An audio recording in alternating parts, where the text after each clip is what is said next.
primer lugar, quería decir que esta formación no pretende descubrir la pólvora, sino que trae un tema de esta actualidad y creo que conviene volver a plantearnos para los marxistas revolucionarios qué es el fascismo, qué no es el fascismo también, y reactualizar toda la teoría llevándola a la práctica, obviamente.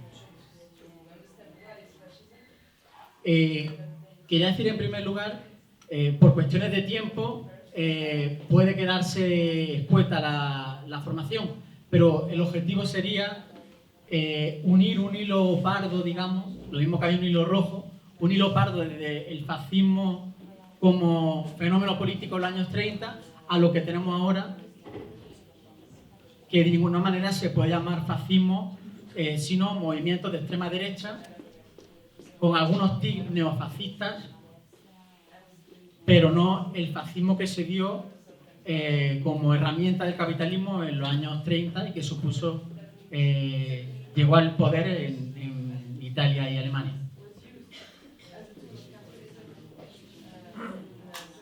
Quería empezar con una imagen, con una cita. La cita la conocéis, la imagen a mí me causó sorpresa.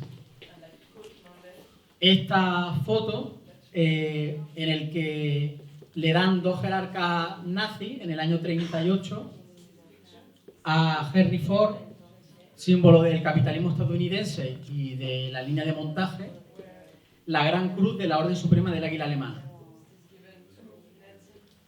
Y los que se lo entregan le dan la felicitación y saludos de Hitler en su cumpleaños, por el 75 cumpleaños, y de la relación muy especial que tiene Henry Ford con la autoridad alemana. Estamos en el año 38 y el régimen nazi ya está en el poder, pero tenemos que ver que esa imagen esconde una relación de amistad y de aprecio mutuo entre Hitler y Henry Ford,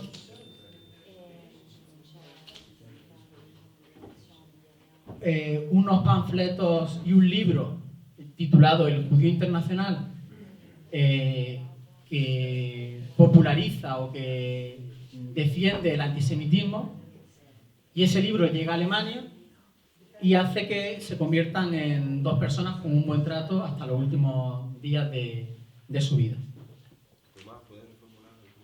Ese libro de Henry Ford llega a Alemania,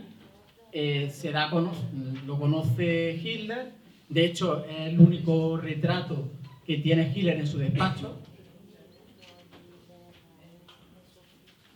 Lo cita incluso Hitler en Mein Kampf a Henry Ford como un amigo del pueblo alemán. Aquí vemos la relación entre capitalismo, o mejor dicho, la burguesía en su máximo nivel, y el fascismo.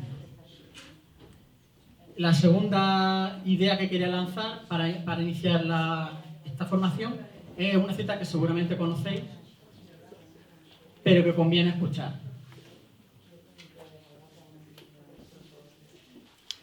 Los fascistas no son como los hongos, que nacen así en una noche. No, han sido los patronos los que han plantado a los fascistas. Los fascistas no son como los hongos, que nacen así en una noche, sino que han sido los patronos los que han plantado a los fascistas. Los han querido, le han pagado. Y con los fascistas los patronos han ganado cada vez más, hasta no saber dónde meter el dinero. Y así inventaron la guerra y nos mandaron a África, a Rusia, a Grecia, a Albania, a España. Pero siempre pagamos nosotros.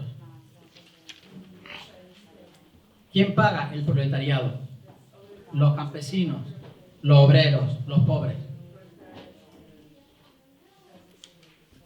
En definitiva, la cita de Olmo, el personaje de Novecento, vuelve a ponernos en relación a los patrones y los fascistas. Pero a pesar de que está de moda en amplios sectores de la izquierda hablar de que hay fascistas hoy en día, es importante acotar bien este periodo, que se dio en los años 30 del siglo pasado y precisamente responde a la pregunta de qué es el fascismo. Porque hay que dejar muy claro que el fascismo fue un movimiento político con personas de carne y hueso que cumplía una función histórica determinada en un periodo histórico determinado de la lucha de clases. Y solo se entiende en ese contexto.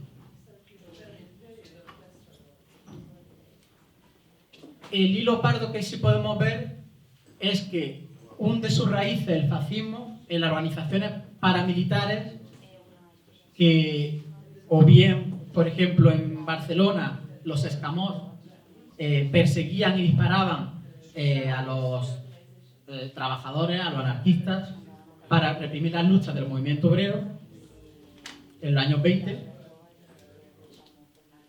o en la propia Alemania, como conocemos, los Freikorps, las brigadas paramilitares, al servicio del SPD, que reprime la Revolución Alemana en 1918-19. Podemos ver ese hilo pardo en las marchas paramilitares de Amanecer Dorado en Grecia y la Guardia Húngara, que es una patrulla que tiene el partido neonazi Jobbik en Hungría.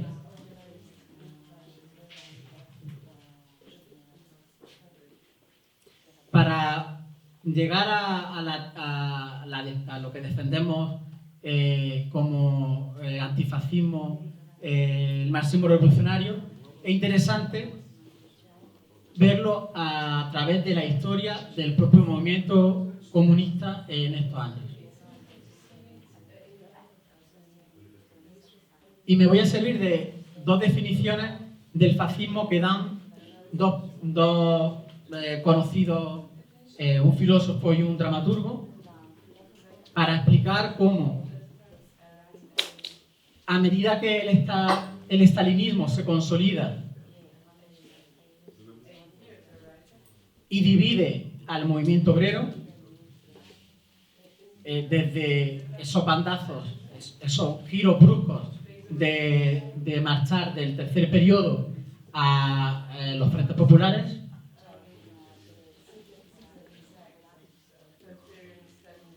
en medio de una crisis que golpea al movimiento obrero, el fascismo se nutre en esos momentos, asciende,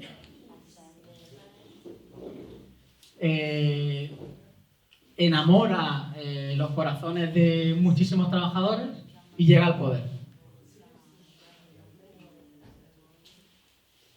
La primera es la cita de Walter Benjamin, cuando dice que el fascismo es una consecuencia, siempre una consecuencia, tanto en Walter Benjamin como en el siguiente, que ahora nombraré. Es la consecuencia de una revolución socialista fracasada, que es en este caso la Revolución Alemana de 1918, que deja al movimiento obrero muy débil y preparado para los ataques de la patronal. Y la otra cita es de Bertolt Brecht,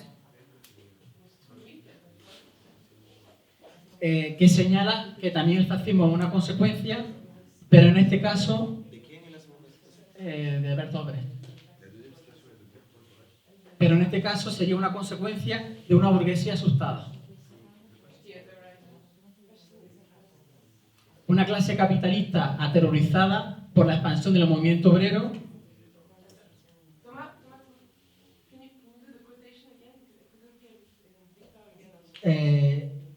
Bertolt Brecht dice que el fascismo es la consecuencia de una burguesía asustada, una clase capitalista aterrorizada por la expansión del movimiento obrero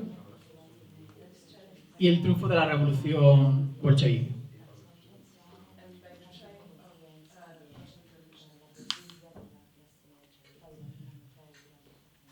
En estas dos definiciones se resume o se vislumbra el proceso que de los años 20 a los años 30 va a llevar a que la teoría de la revolución en un solo país de Stalin burocratice el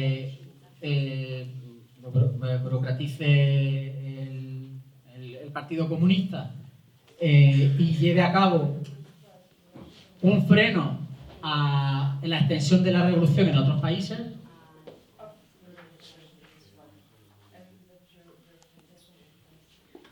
con la difamación, persecución y represión de aquellos que se oponían a esta táctica, como fue el caso de Trotsky,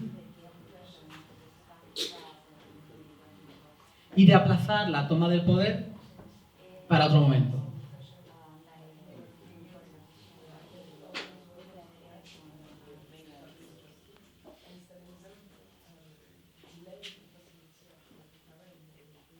Pero tras un periodo de estabilidad económica entre el 25 y el 28,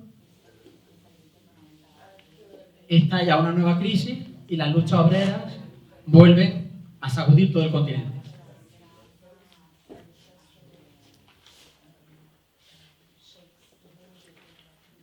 En el momento en que Stalin decide que no era el momento en el que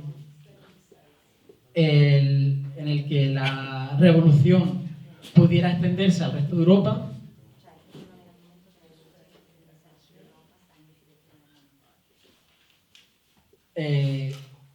la orientación que se adopta es la conocida como el tercer periodo.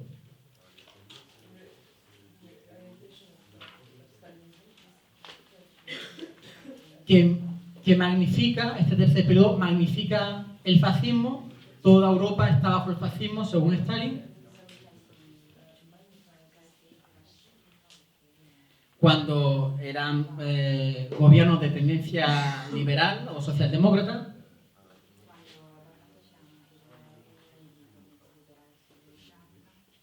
Y esto lleva a que el Partido Socialdemócrata Alemán es catalogado como socialfascista, o una rama moderada del fascismo. Y lleva a que precisamente el KPD, el Partido Comunista Alemán, rompa todas relaciones de colaboración con los socialdemócratas.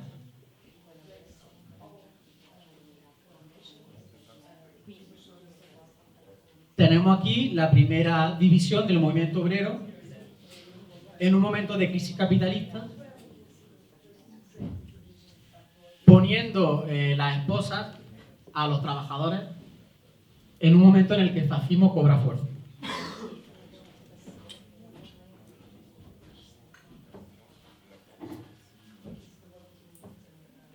Romper esta colaboración, romperla entre ambos partidos, supone que el movimiento obrero queda dividido y debilitado para tomar el poder.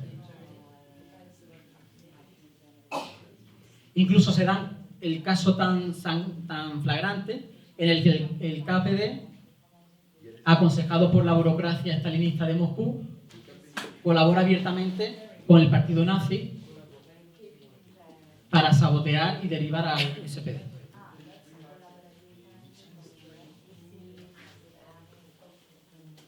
Afortunadamente, frente a esta estrategia, frente a esta orientación, había una posición que encabezaba Trotsky, contraria, obviamente, en la que los militantes comunistas tenían que marchar en un frente único obrero, antifascista y defensivo,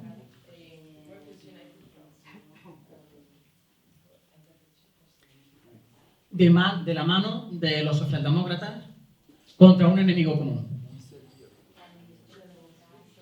Eso sí, sin negar las diferencias que podía obviamente haber entre ambos. Es lo que se conoce en la frase marchar separado, golpear juntos.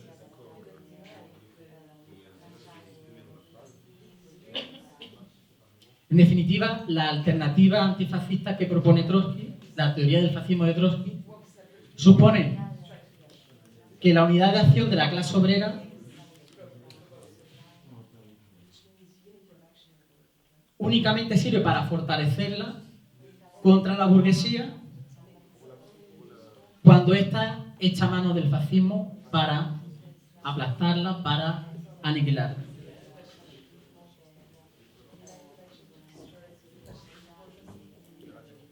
Y voy a leer rápidamente, en palabras de Trotsky, la cita donde se pide que los militantes comunistas llamen a los socialdemócratas a marchar juntos. Lo intento leer rápido. El Partido Comunista debe llamar a la defensa de las posiciones materiales y morales que la clase obrera ha logrado conquistar en el Estado alemán.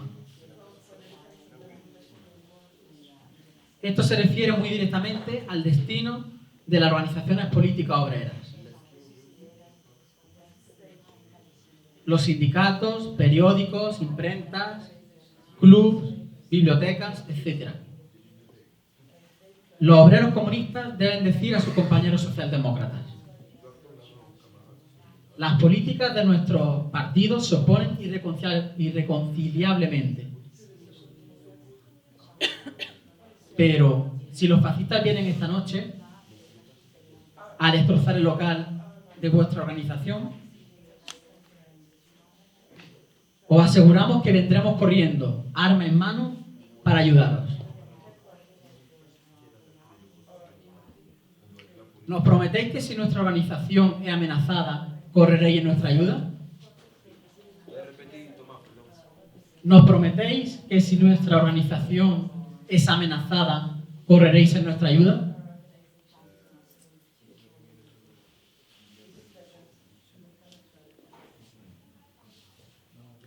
Dicha política, también el propio proceso de autoorganización y de unificación de este movimiento obrero, por encima de las direcciones del SPD y del KPD, en este caso concreto,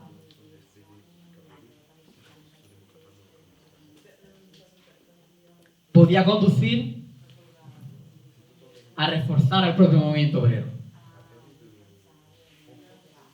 Pero esta propuesta de Trotsky fue perseguida por el KPD. Y mientras tanto el partido nazi va creciendo y en 1933 llega al poder, en febrero, y lo que sigue después es el exterminio total del hasta entonces poderoso movimiento obrero en Alemania. Y en 1934 llegamos al otro bandazo del estalinismo, de la Comintern, cuando establece la política del Frente Popular,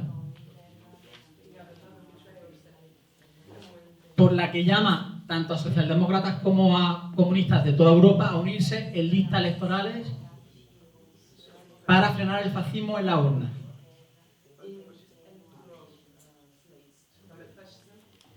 Y aquí tenemos en la práctica casos concretos como en Francia y en el Estado español, donde se participa de gobiernos con los sectores progresistas de la burguesía. El caso de la Segunda República en el Estado español es muy gráfico.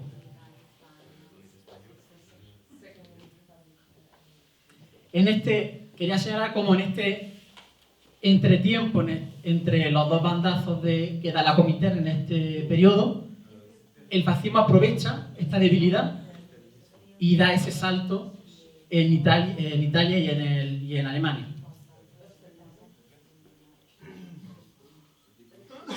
Según Trotsky, la ausencia de una táctica coherente para combatir el fascismo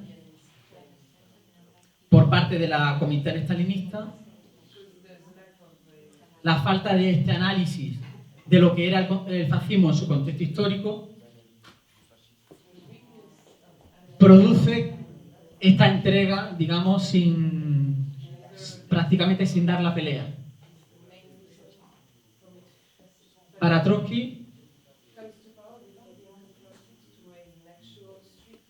el fascismo es un sistema político que tiene simplemente para la burguesía garantizar la propiedad privada y extraer plusvalía mediante el exterminio físico del movimiento obrero.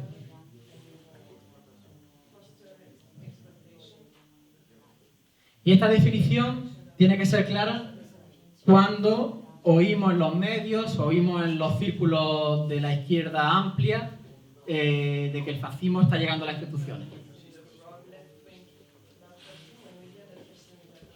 En muchos países de Europa, últimamente en el Estado español.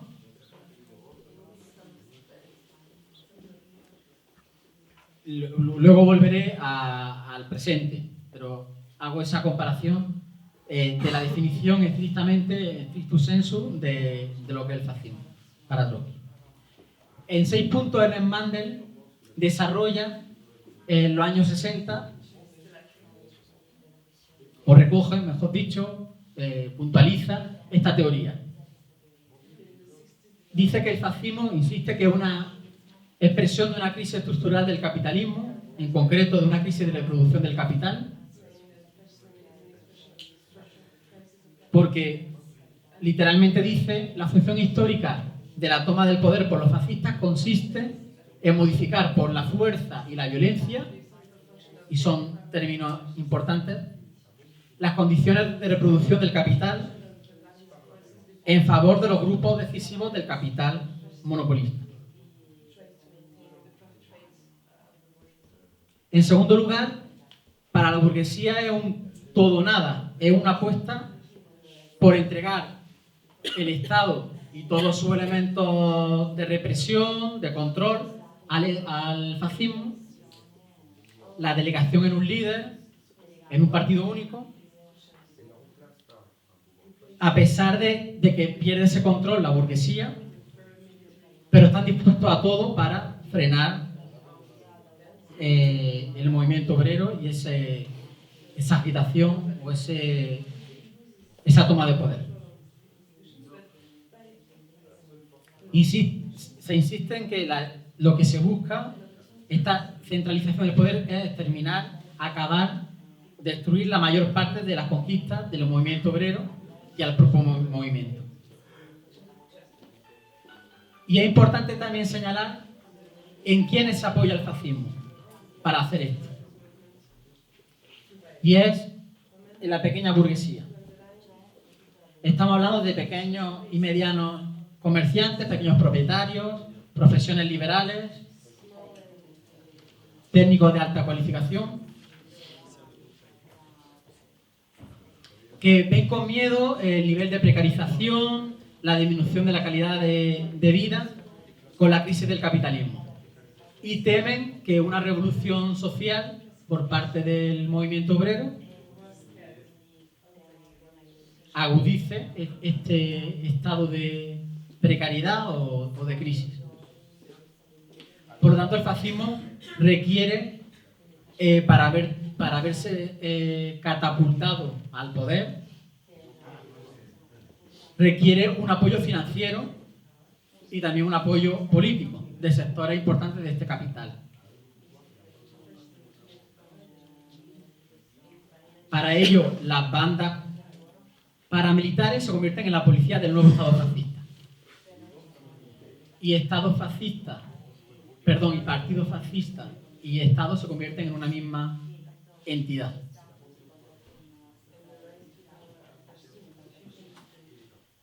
Y por tanto, y vuelvo la mirada a ese periodo de tiempo en el que el movimiento obrero está dividido, o el que se potencia que esté dividido, es el tiempo en el que los fascistas, al calor de esa debilidad del movimiento obrero, crecen. Al calor de esa desorganización, de esa desmoralización, puesto que los obreros son incapaces de hacerle frente, llegan a tomar el poder, como ocurre con la República de Saló en Italia y el Tercer Reich en Alemania.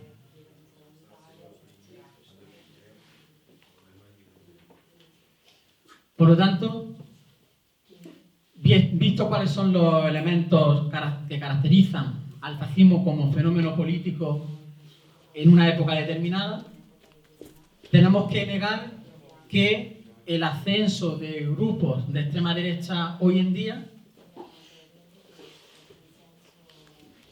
sea equiparable a un triunfo del fascismo como lo conocimos antes de la Segunda Guerra Mundial. Tomás, ¿puedes reformular esa frase? Sí. Vistos los elementos y las características del fascismo en una época determinada, en los años 30,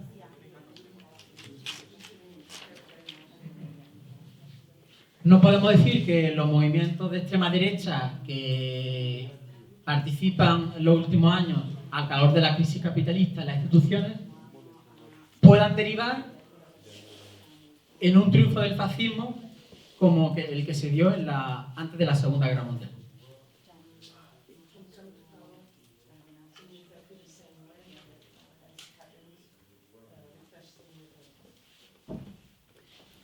Siguiendo el proceso histórico de este hilo pardo, como lo he venido a llamar, para ver algunas características que comparten el fascismo en los años 30 y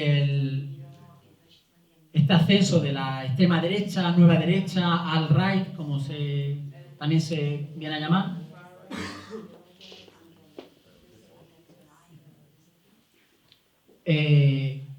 Habría que señalar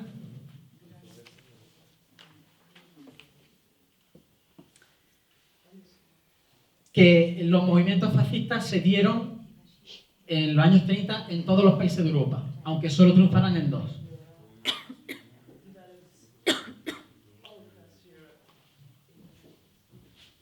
Eran movimientos demagógicos que criticaban verbalmente el capitalismo, pero que garantizaban su continuidad.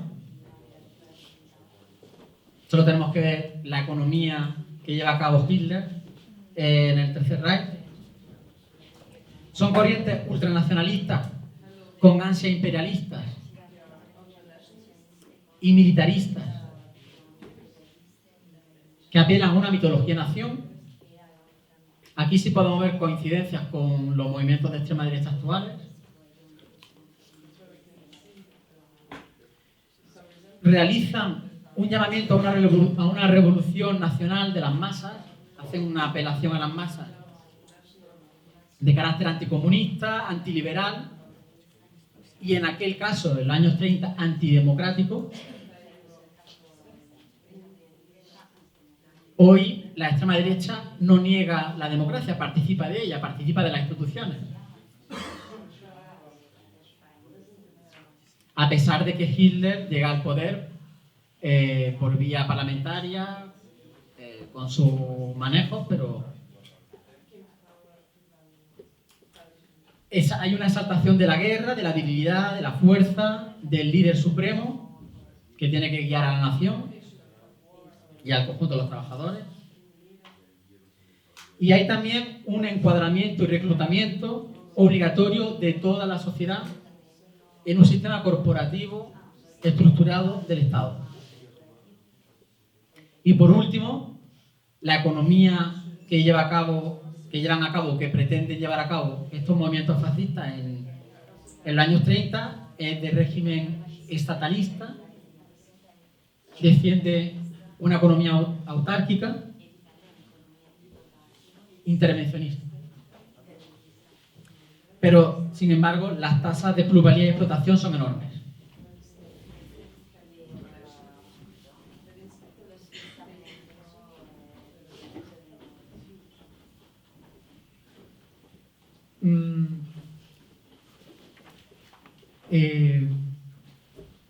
Quiero aterrizar, o me interesa aterrizar porque en lo concreto podemos ver nuestra diferencia en el análisis de lo que hoy serían los descendientes de ese fascismo, lo que ocurre en el caso del Estado español recientemente con la llegada de Vox a las instituciones. Vamos a acabar o aterrizar de este marco teórico a lo práctico con lo que hoy debatimos con el resto de la izquierda con la llegada a las instituciones en el Estado español de Vox.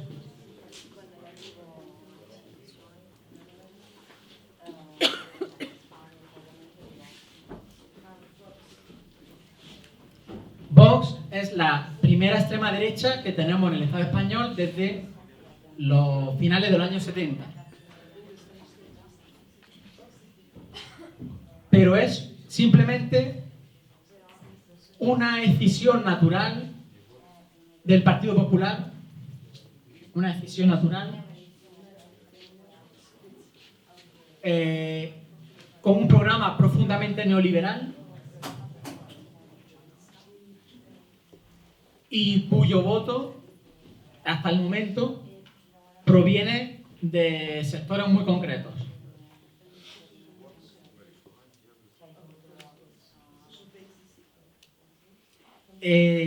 Nace por una crisis de las instituciones del Estado español,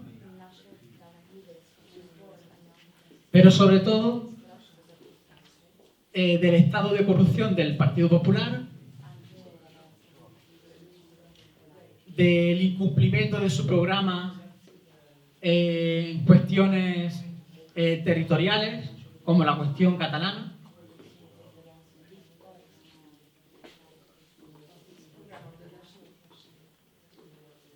Y aquí llamo la atención a la responsabilidad que tiene la izquierda reformista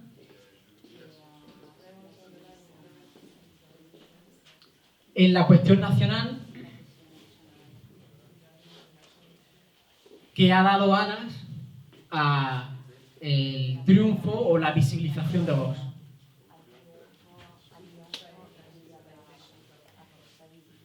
Precisamente los socialdemócratas en los años 30 rebaten la teoría de Trotsky diciendo que cuando el fascismo se sale de las instituciones, lo que tiene que hacer el movimiento obrero y lo que deberían hacer los comunistas es no salirse del marco institucional.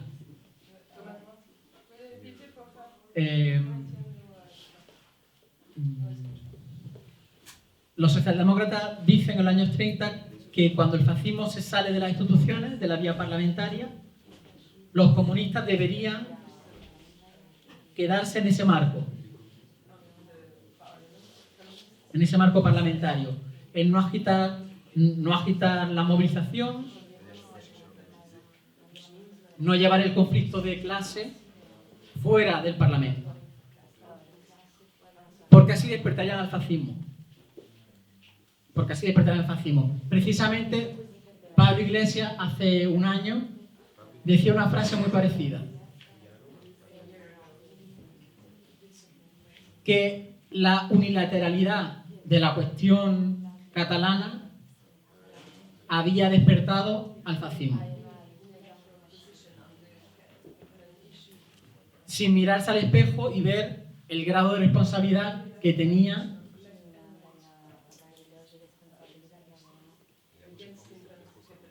en unir a trabajadores de Cataluña y del resto del Estado español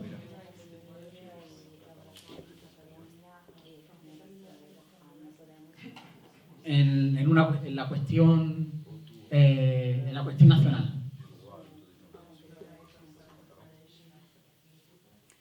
Desde el 28 de abril, y ya voy concluyendo, o mejor dicho, antes del 28 de abril, cuando fueron las elecciones generales,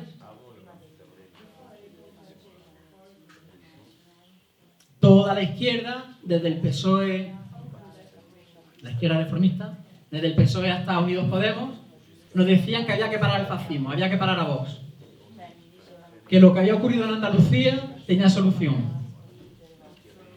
Y era por vía parlamentaria, votando a partidos de izquierda. De hecho, cuando Vox saca 12 diputados en Andalucía, Pablo Iglesias lo primero que dice es alerta antifascista. 12. Lo primero que dice Pablo Iglesias es alerta antifascista.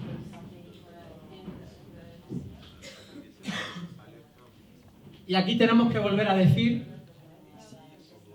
que las instituciones no se frenan al fascismo.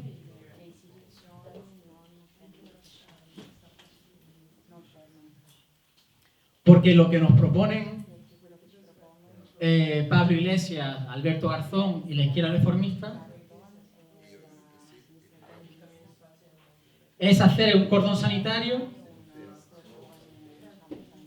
igual que el que propuso Syriza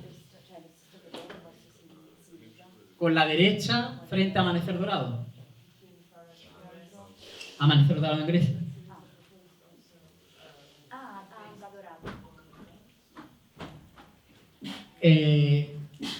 Abandonando la calle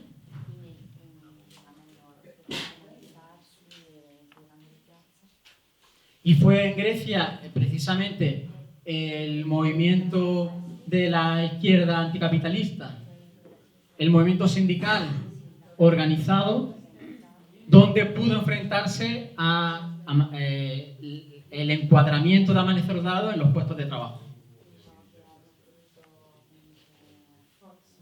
Ahí sí pudieron parar al fascismo, no en las instituciones.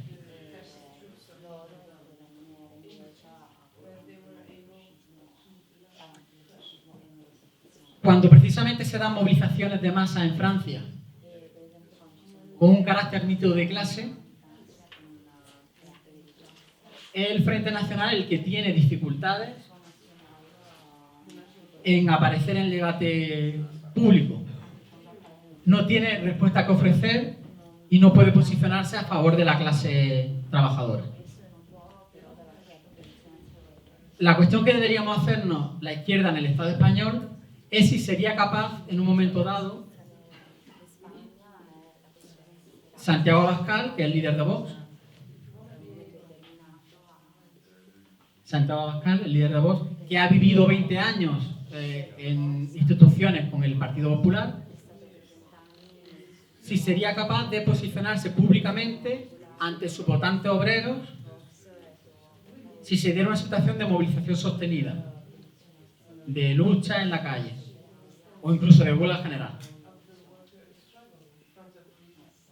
¿Asumiría en un momento dado Santiago Abascal demandas que no son del interés del gran capital?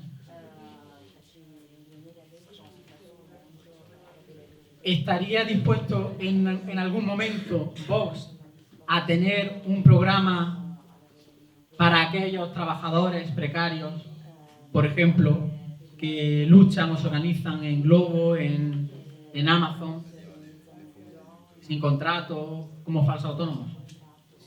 Como un ejemplo, como una pregunta que haya que hacerse. Para acabar, la lucha antifascista debe tener como objetivo desenmascarar al fascismo, como lo que es un instrumento al servicio de la clase dominante. Para arrebatar cualquier migaja a la clase trabajadora y liquidar el mínimo atisbo de organización política y sindical. La única receta antifascista, la única receta contra la extrema derecha, contra que el discurso pardo pueda calar en trabajadores, es reconstruir el movimiento obrero. No perder de vista que la unidad de acción, el frente único que todos conocemos, es la herramienta o es la herramienta para la defensa tanto de nuestros derechos, de nuestros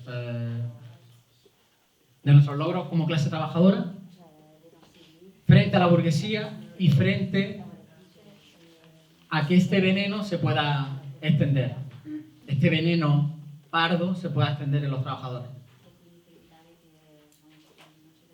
Repito, la medicina sería agitar las calles, organizarse en sindicatos, en los centros de trabajo, volver a traer la lucha de clases para acorralar a los fascistas en un marco que no es el suyo y dejarlos fuera de juego.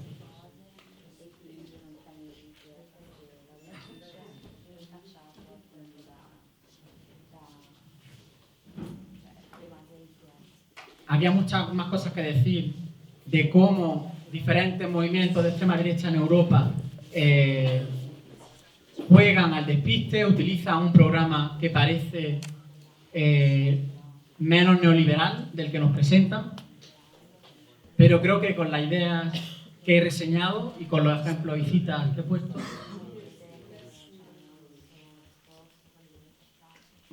me doy por satisfecho. Creo que con las ideas, ejemplos y citas que he puesto, me doy por satisfecho.